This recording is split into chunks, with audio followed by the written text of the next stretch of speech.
The air in the grand ballroom of the Palais des Nations was thin, filtered to a clinical perfection that tasted of ozone and expensive champagne. Below the vaulted ceilings of Geneva, the world's power brokers moved in a slow tectonic waltz. Men and women who didn't use guns to change the world, but signatures and whispers. In the center of this gilded hive, Dae-hyun stood like a splash of drying blood against a sea of monochrome. His suit was a deep, midnight maroon, the silk catching the light with a predatory shimmer that commanded the room without uttering a word. Beside him, Zara was a vision of architectural elegance, her gown a structured silver that moved like liquid mercury, her unblinking gaze dissecting the crowd with the precision of an algorithm. 5 years of legitimacy had polished them into a sovereign unit. Yet as Dae-hyun adjusted the cuff of his maroon sleeve, he felt the familiar prickle of a trap. In Seoul, he had fought wolves. Here, he was surrounded by architects. "They aren't looking at us as peers, Zara," Dae-hyun murmured, his voice a low, lethal vibration that barely carried over the string quartet. He didn't turn his head, his eyes tracking the reflection of a Swiss diplomat in his champagne flute. "They're looking at us as an untapped resource." Zara's hand tightened almost imperceptibly on his arm. "They see a shipping empire that spans 3 continents and a history they can use as blackmail. They think the monster is a leash they can pull." The realization crystallized when Julian Vane approached. He was a man of indeterminate age and infinite refinement, his smile as sharp and hollow as a razor. He represented the consulate, a collective that existed in the white spaces of international law. He didn't offer a hand. He offered a challenge draped in a compliment. "Mr. Han, Mrs. Han," Vane began, his voice smooth as glass. "Your transition to the light has been inspiring. Most men with your pedigree end up in a ditch or a cell. To see you here, controlling the very veins of global commerce, is a testament to your ambition, or perhaps, your utility." Dae-hyun's jaw tightened, the maroon fabric of his suit feeling suddenly like a suit of armor in a room where no one used swords. "My utility is my own, Mr. Vane. The Han Group moves goods, not agendas." Vane chuckled, a dry, papery sound.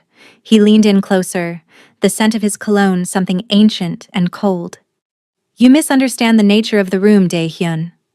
You spent years cleaning your name so you could sit at this table. But the table is built on the very shadows you tried to escape. We don't want to expose your past, we want to curate your future. You've built the perfect, legitimate vessel for our interests. To refuse us would be messy for your son." The mention of Haru was a silent explosion. The Geneva silhouette was no longer a gala, it was a crime scene. Zara didn't flinch, but her emerald eyes turned into chips of ice. They had spent half a decade building a world of glass, thinking it was transparent and clean, only to realize that glass was the easiest thing to see through, and the easiest thing to shatter.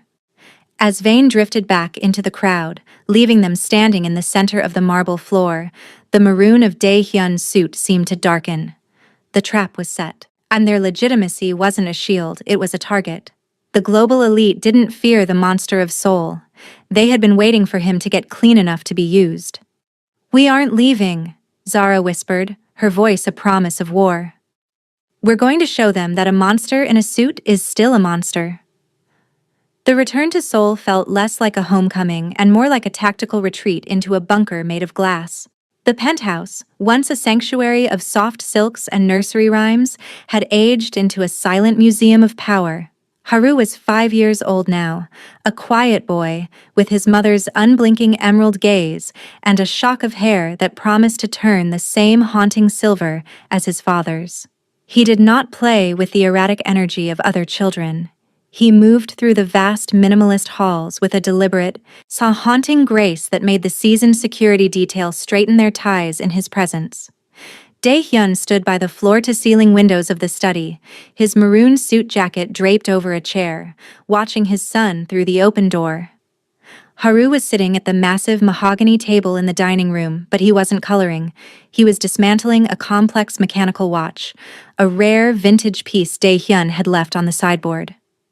The boy's small fingers moved with a terrifying surgical precision, laying out the gears and springs in a perfect, descending line of size and function. He didn't look frustrated. He didn't look curious. He looked like he was performing an audit. "He hasn't spoken a word since we got back from Geneva," Zara said, stepping up beside Dae-hyun. She was dressed in a sharp slate-gray power suit, her eyes reflecting the same concern that gnawed at Dae-hyun's gut. "He just watches. He watches the guards, he watches the monitors, and he watches us." "He's looking for the seams," Dae-hyun whispered. "He's trying to figure out how the world is put together so he can decide how to take it apart." The chillingly calm intelligence Haru displayed wasn't the precociousness of a gifted child. It was the dormant monster of the Han line, waking up in a new, more efficient vessel. When one of the new security recruits, a man who hadn't yet learned the weight of the family he served, approached the table to retrieve the watch, Haru didn't flinch. He didn't even look up. He simply spoke, his voice a soft, flat resonance that chilled the air. "The third gear is chipped," the boy said, his eyes still fixed on the internal mechanisms. "That's why the rhythm was wrong. It's a flaw in the design. You should replace the whole assembly, not just the part." The guard froze, looking at the child as if he were an ancient spirit inhabiting a small body. Dae-hyun felt a cold shiver trace the line of his spine. It wasn't just the technical knowledge, it was the absolute clinical detachment. Haru wasn't interested in the watch's beauty or its history. He was interested in its failure. Later that evening, as the city lights began to crawl up the glass walls of the penthouse, Dae-hyun found Haru standing in the nursery, the room that had once held the iron cradle. The boy was staring at the blank space on the floor, where the monstrosity had once sat before Dae-hyun had it melted down. "Father?" Haru asked, his voice barely a whisper in the dark. "Why do the people in the elevators look afraid when you walk in? Is it the color of your suit?" Dae-hyun knelt, bringing himself level with his son. He saw the heir's shadow stretching out behind the boy, long and jagged in the moonlight. "They aren't afraid of the suit, Haru. They're afraid of the responsibility I carry." "No," Haru replied, finally turning his unblinking gaze toward his father.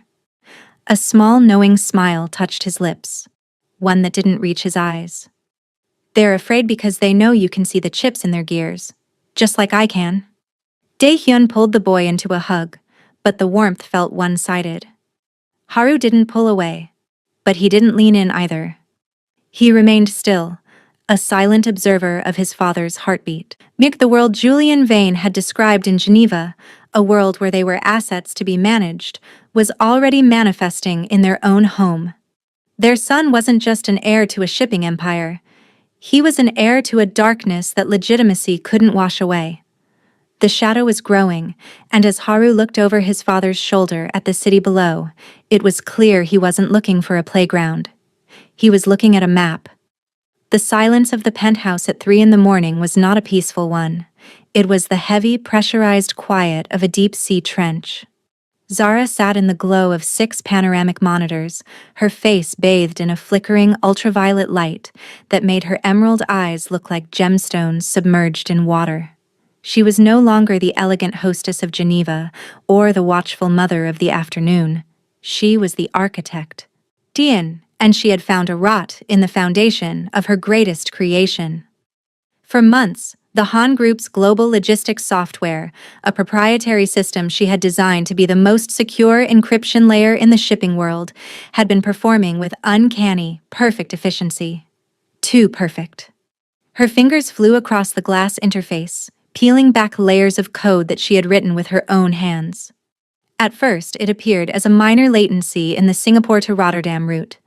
A heartbeat skipped in the data stream, but as she bypassed the primary firewalls and dove into the kernel of the system, she found it, the Ghost Protocol. It was a backdoor of such breathtaking sophistication that it felt less like a hack and more like a twin. Someone had not just broken into her system, they had mirrored it. creating a ghost layer that ran parallel to their legitimate operations.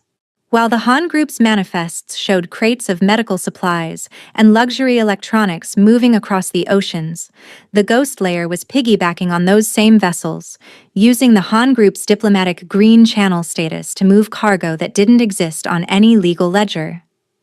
Dae-hyun, she whispered into the comms, her voice a sharp, clinical blade that cut through the silence of the suite.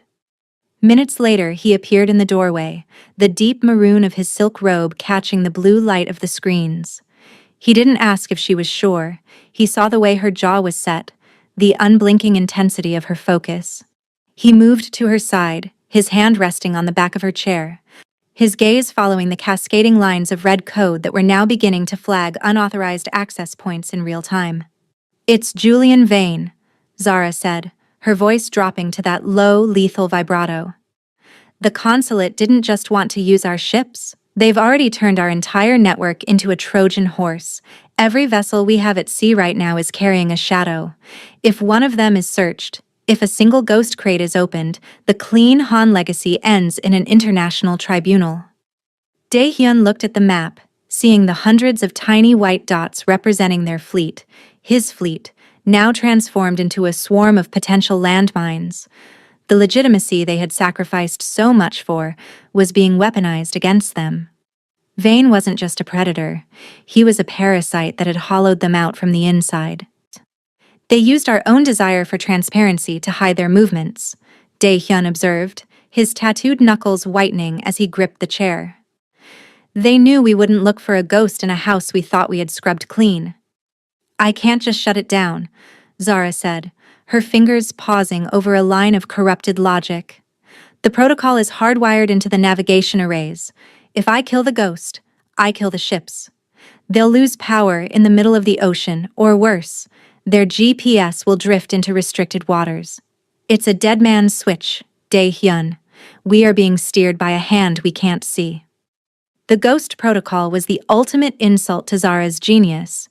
It was a mirror held up to their lives, showing them that no matter how much they polished the surface, the dark would always find a way to inhabit the structure. As the sun began to bleed over the Seoul horizon, casting long, jagged shadows across the office, the couple realized they were no longer sailing their own ship.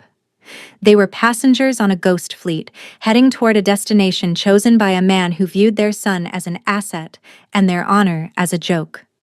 The private lounge of the Metropolitan Club in London was a fortress of neoclassical arrogance, all white marble pillars and leather-bound secrets.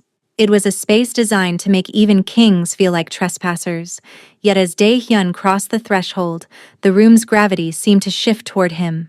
He wore a tailored maroon suit of such deep, arterial intensity that it appeared black in the shadows. His silver hair swept back like a frozen storm. He didn't look like a man seeking an audience. He looked like a predator entering a cage he had already decided to dismantle. Julian Vane was seated by a roaring fireplace, swirling a glass of amber liquid that cost more than a common man's annual salary. He didn't rise. He simply gestured toward the velvet chair opposite him with a smile that was as sterile as a surgical suite. "The maroon suit," Vane noted, his voice smooth and frictionless. "A bold choice for a man trying to convince the world he's no longer covered in blood, Dae-hyun. Or is it a warning? A reminder of the monster beneath the fine wool?" Dae-hyun sat, his movements slow and deliberate, his unblinking gaze locking onto Vane's with a weight that made the air in the room feel heavy. "The color is irrelevant, Julian. A man who has lived in the dark knows that a suit is just a skin. What matters is the intent of the man wearing it." "And your intent, currently, is to stop the Ghost Protocol," Vane countered, leaning back into the marble-cold silence of the lounge. "Zara is a genius. Truly. Her attempts to excise our ghost layer have been quite entertaining to watch from the server rooms in Zurich. But you must understand the mathematics of your situation. You spent 5 years building a pedestal of legitimacy. That pedestal is made of glass. If you break our protocol, the glass shatters, and you fall back into the mud with the rest of the street thugs." Dae-hyun leaned forward, the firelight dancing in the cold depths of his eyes. You talk about the monster as if it's a weakness you can exploit. You think because I've learned to speak your language and wear your clothes, I've forgotten how to find a throat in the dark. You have clean hands, Julian, because you hire others to do your killing. But clean hands are often weak ones. They've never had to hold the blade. Vane's smile faltered for a fraction of a second, the first crack in his porcelain mask. Violence is a primitive lever, Dae-hyun. We are playing a game of systems. If a Han ship is found carrying the consulate's ghost cargo, it isn't a murder charge you'll face. It's an international sanctions list. You'll be a pariah. Your son's future will be a series of frozen accounts and denied visas. Is that the legacy you want for Haru? The mention of his son brought a stillness to Dae-hyun that was more terrifying than any outburst. He didn't move, yet the maroon of his suit seemed to pulse with a dark, contained energy. How you think you've cornered me with your ledgers and your protocols? You think the law is your shield. But the law only works if everyone agrees to play by the rules. I am the man who broke the rules of the oldest syndicates in Asia. I didn't survive my father just to be managed by a man who hides behind marble pillars. Dae-hyun stood, the height of his frame casting a long, jagged shadow over Vane. He didn't reach for a weapon. He didn't need to. The psychological dominance was total. The Ghost Protocol is your lifeline, Julian. If you use it to touch my family again, I won't just kill you. I will dismantle the consulate piece by piece until there is nowhere on this glass continent for people like you to hide. My hands might be stained, but they are very, very strong. As Dae-hyun turned to leave, his footsteps echoing like gavel strikes on the marble floor, Vane sat in the sudden chill of the room, his amber liquid finally still. The verbal duel was over, but the war had just shifted into a higher, more dangerous gear. Dae-hyun wasn't just a CEO anymore, he was a sovereign who had remembered his teeth. The humidity of Singapore hung over the Jurong port like a wet shroud, heavy with the scent of brine and industrial grease. Under the blinding glare of the harbor floodlights, the Han Sovereign, a state-of-the-art container ship, sat motionless, a leviathan caught in a net. It wasn't the usual harbor master or a routine customs team that had boarded her. It was a tactical unit of the International Maritime Enforcement Agency, their black uniforms slick with the midnight rain. The Singapore Sting had been executed with the surgical coldness of a Vane-inspired masterpiece, and as the news reached the penthouse in Seoul, the clean world Zara and Dae-hyun had built began to tilt on its axis. Zara stood in the command center, her face a mask of frozen rage as she watched the live feed from a drone circling the dock. On the screen, she saw the boarding party breaching the hull of a specific unmarked container, one that her system insisted didn't exist. This was the physical manifestation of the Ghost Protocol. When the doors were pried open, the infrared cameras didn't find the medical supplies listed on the manifest. Instead, they revealed rows of high-grade, unlicensed biometric processors, technology restricted under global security treaties. They didn't just hide the cargo, Zara whispered, her fingers hovering over the keys as she watched the legal trap snap shut. They timed the inspection to coincide with the opening of the European markets. In 1 hour, the Han Group won't be a shipping company. We'll be an international arms trafficker.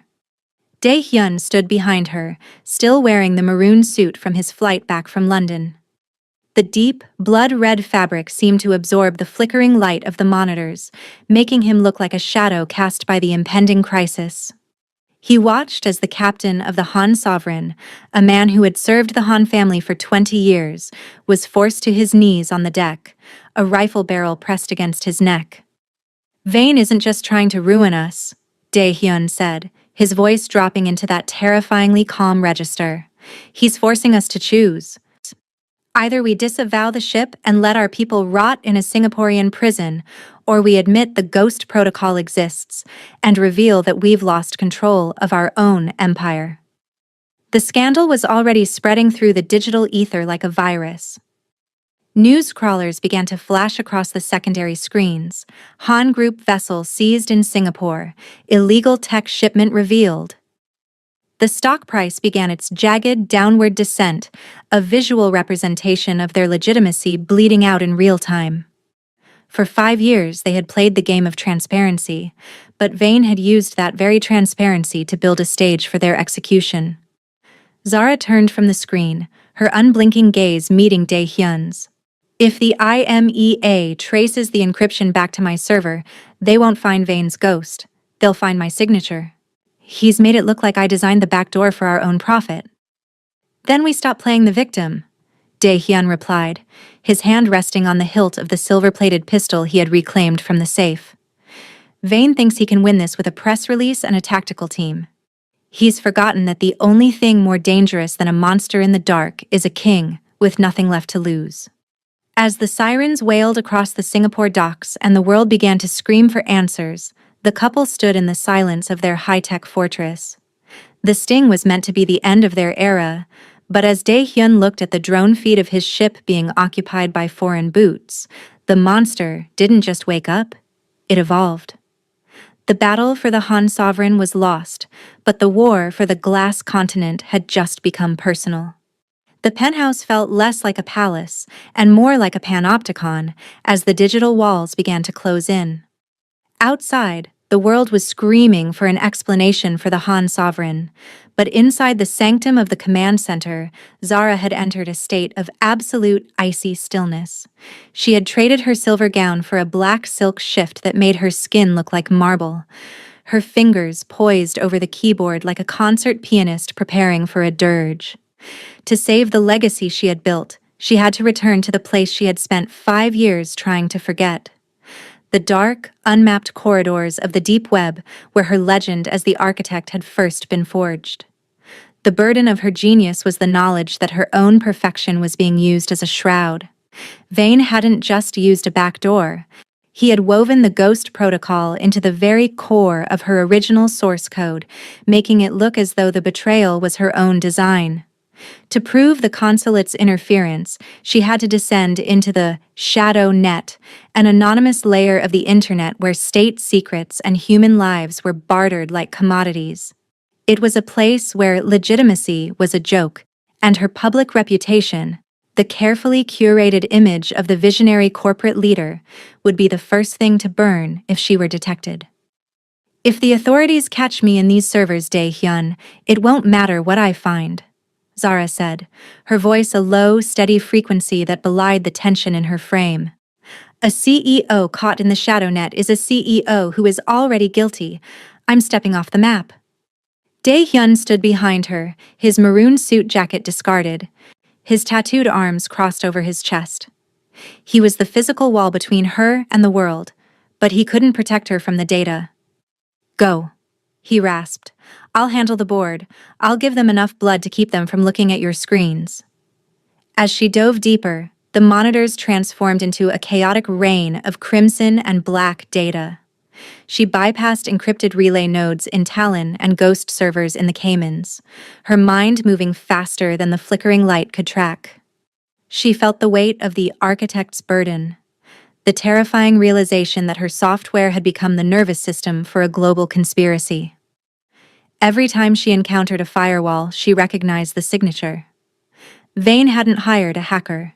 He had hired a mirror. The countermeasures were designed by someone who understood her logic, someone who anticipated her every move. The risk was total. One false keystroke would trigger a honeypot trap that would broadcast her IP address to every intelligence agency from Langley to Seoul. Her face would be on every screen, not as the mother of the Han heir, but as the architect of a global shadow empire. Yet, she pushed further, her breathing shallow, her unblinking emerald eyes reflecting the digital abyss. Finally, she broke through. Deep within a dormant server farm in the Swiss Alps, she found the prime manifest, the true ledger of the consulate's activities. It wasn't just biometric processors on the Han sovereign, it was a record of every politician, every judge, and every general they had moved across the globe like chess pieces on her ships. The proof was there, but it was wrapped in a digital poison pill that would erase the data the moment it was downloaded. Zara paused, her hand trembling slightly over the glass. She had the truth, but to take it, she had to reveal herself to Vane's watchers. She had to trade her status as a legitimate queen for the reality of being a digital ghost. As the first alert sirens of a security breach began to hum on her console, she looked at the reflection of Dae-hyun in the monitor. She saw the man who had broken his own cycle for her, and she knew what she had to do. With a single defiant stroke, she initiated the transfer, casting her reputation into the fire to save the man and the child who were her only true north. The architect was back in the dark, and this time, she wasn't coming out until she had burned the consulate's world to the ground. The skyline of Seoul was a jagged edge of cold neon, but inside the mahogany-paneled boardroom of the Han Group, the atmosphere was as frigid as an Arctic tomb. For years, the board of directors had been a collection of hand-picked loyalists and seasoned pragmatists, men and women who had profited immensely from the clean era Zara had engineered.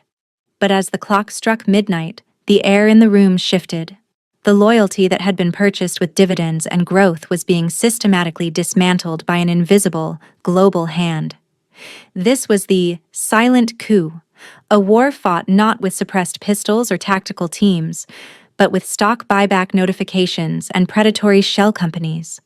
Dae-hyun stood at the head of the table, his maroon suit a dark bruising stain against the pale cream of the office walls.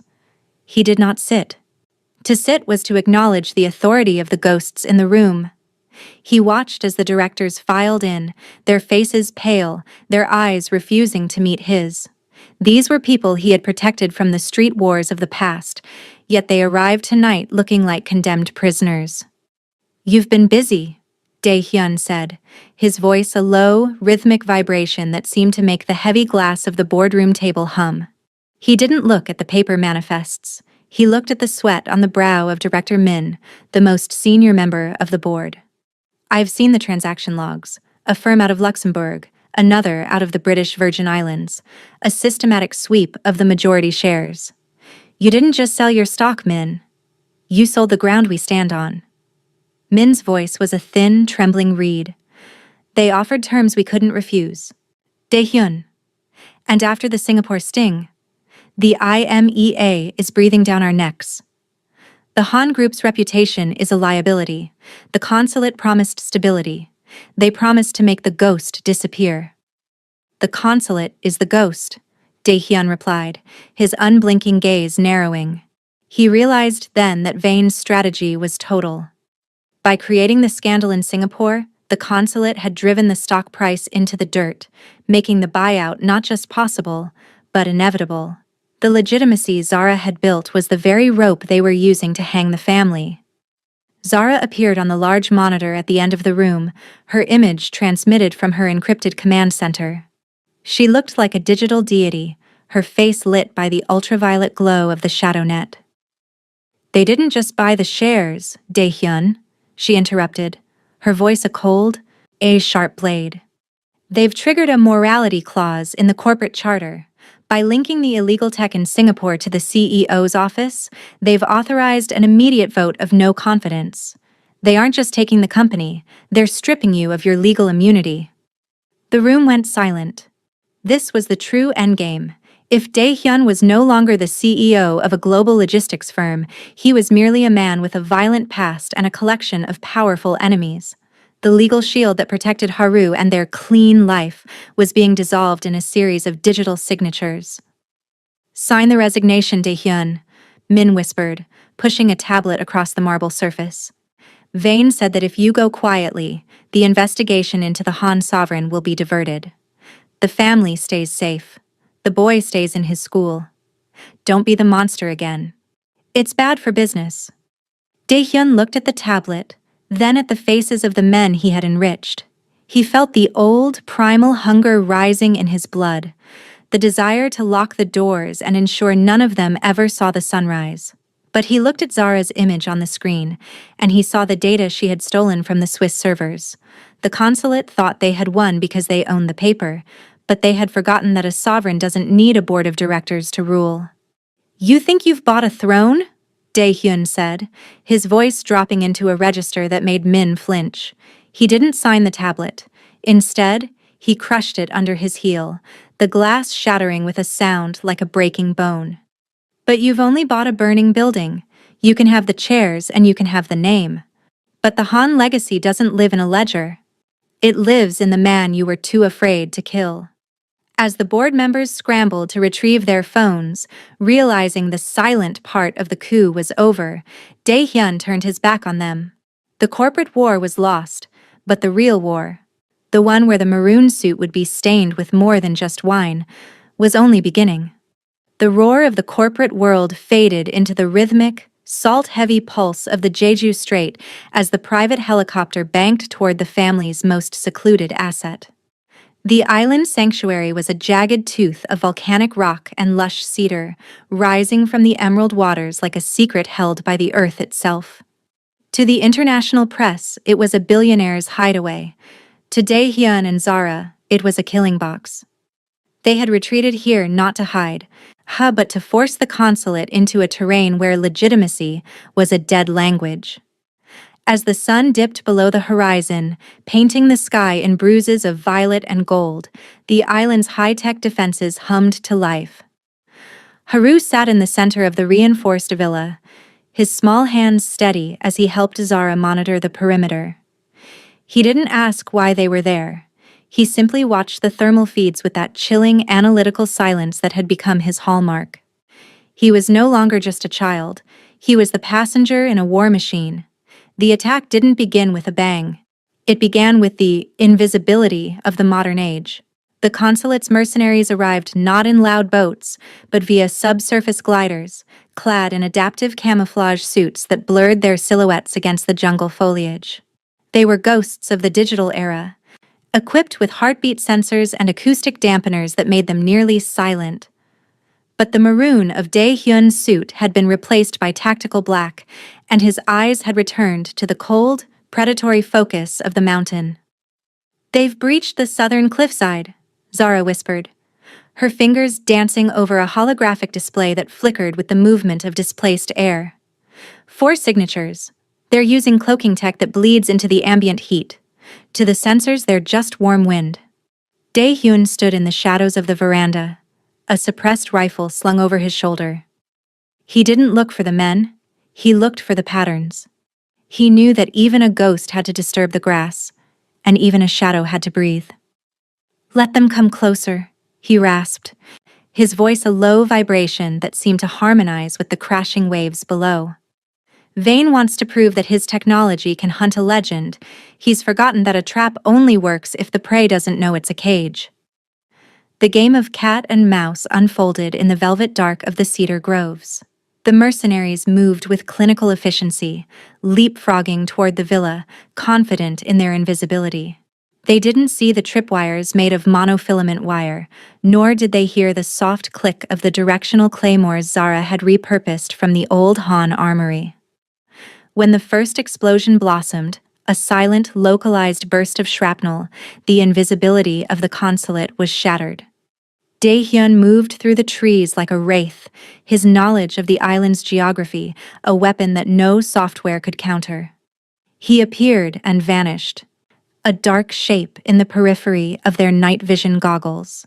He didn't fire from a distance, he took them from the shadows, using the environment to dismantle their high-tech arrogance. He was the monster once more, but this time he was fighting with the tactical brilliance Zara had instilled in him.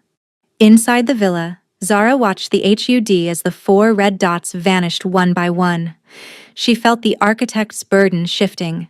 It wasn't just about protecting the data anymore. It was about protecting the blood. She looked at Haru, who was watching a monitor showing a mercenary's thermal signature fading to blue as the life left him. "Is it over, Mother?" Haru asked, his emerald eyes reflecting the cold light of the screen. "No, Haru," Zara replied, her voice steady despite the adrenaline. "It's just beginning. They've realized the island isn't a sanctuary. It's a grave." By the time the moon reached its zenith, the cedar groves were silent again. The high-tech mercenaries lay scattered in the dirt, their expensive gear useless against a man who had been born in the mud and a woman who had mastered the light.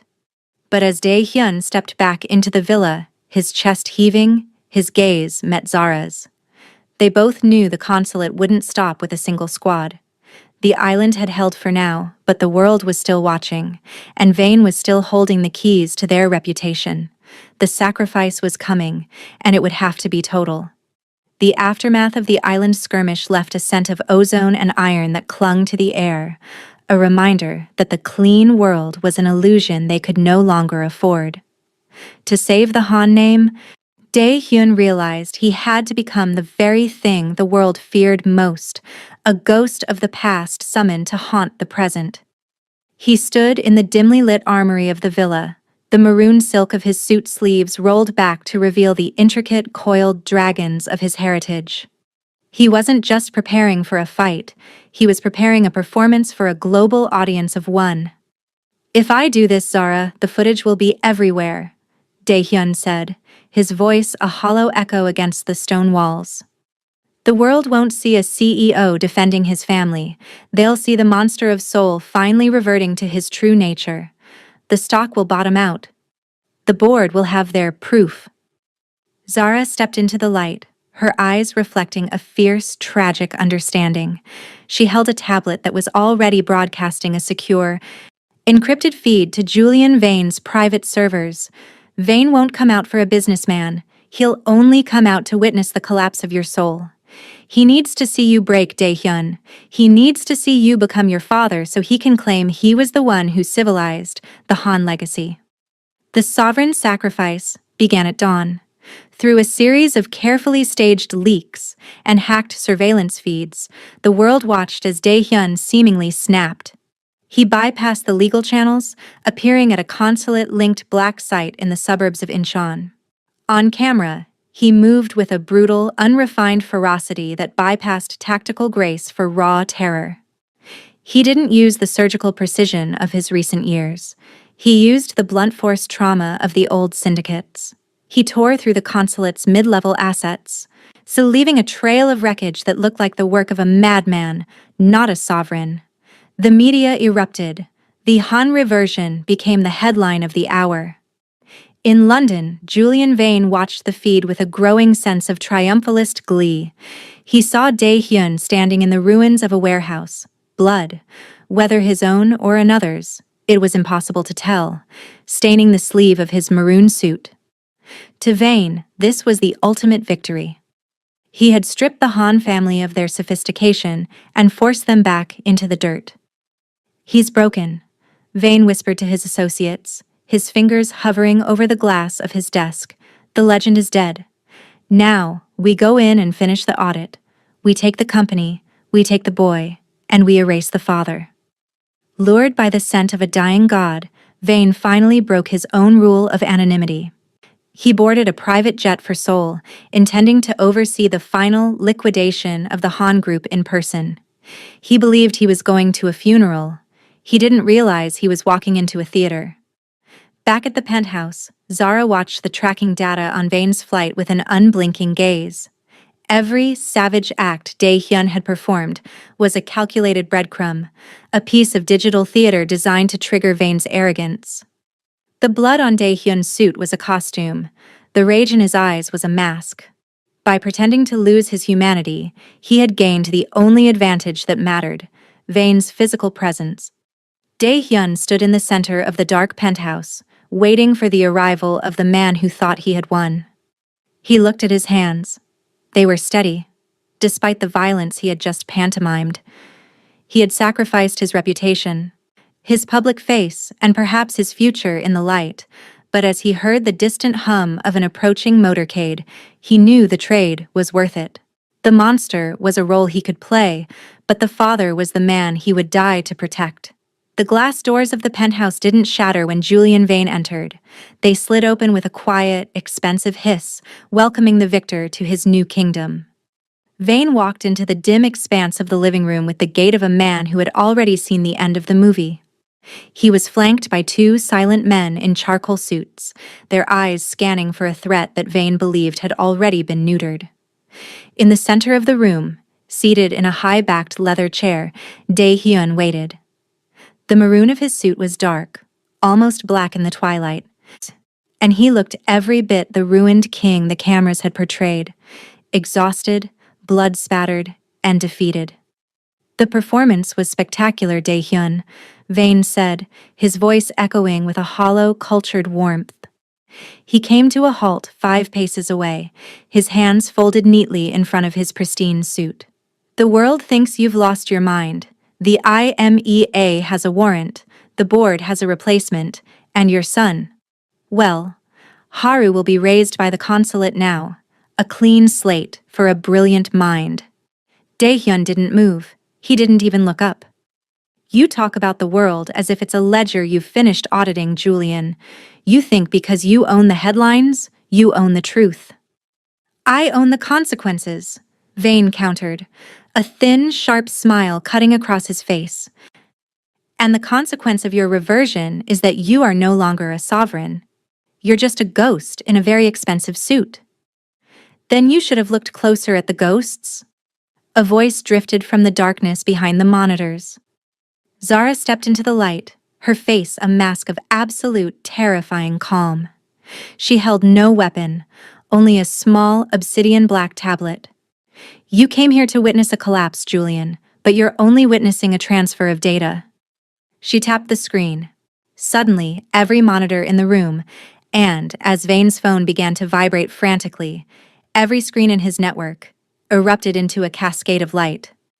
It wasn't the footage of Dae-hyun's violence, it was the prime manifest Zara had stolen from the Swiss servers, now decrypted and broadcast not to the public, but to the rivals of the consulate. Every judge they had bribed, every general they had moved, and every ghost cargo they had ever shipped was being laid bare to the very people who would be most incentivized to destroy them. Vane's face went the color of ash. What have you done? You've just signed your own death warrant. If the consulate falls, the vacuum will pull you in first. The consulate isn't falling, Dae-hyun said, finally standing up. His fatigue vanished, replaced by a cold, predatory grace. He wiped a smudge of stage blood from his cheek with a silk handkerchief. It's being liquidated, and we aren't the ones being audited. You are. In that moment, Vane realized the unwritten law of their world. Power wasn't about legitimacy or violence, it was about the ability to survive the exposure of both. By pretending to revert to a monster, Dae-hyun had drawn the consulate's master out of the shadows. By broadcasting the manifest, Zara had turned the consulate's own allies into their executioners. Vane wasn't being arrested, he was being deleted by the very system he had helped build. The 2 men flanking Vane checked their own devices. They didn't look at Dae-hyun with hostility. They looked at Vane with a sudden clinical detachment. Without a word, they turned and walked out the door, leaving their employer standing alone in a room that no longer belonged to him. The game was over. But as the silence reclaimed the penthouse, there was no sense of triumph. Zara walked over to Dae-hyun, her hand finding his. They looked at the screens, where the data was still flowing, names they didn't recognize, organizations that dwarfed the Han Group, and a global web of influence that made the consulate look like a local gang. We didn't end the game, did we? Zara whispered, her emerald eyes reflecting the infinite red lines of the global network. No, Dae-hyun replied, his gaze fixed on the horizon where the sun was beginning to rise over a world they had just fundamentally changed. We just graduated to a darker table. The monster and the architect are gone, Zara. But the sovereigns have just been invited to the real war. They stood together in the ruins of their old life, the maroon suit a reminder of the blood they were willing to spill, realizing that their clean world was just a single room in a house that spanned the entire globe, and the doors were finally open.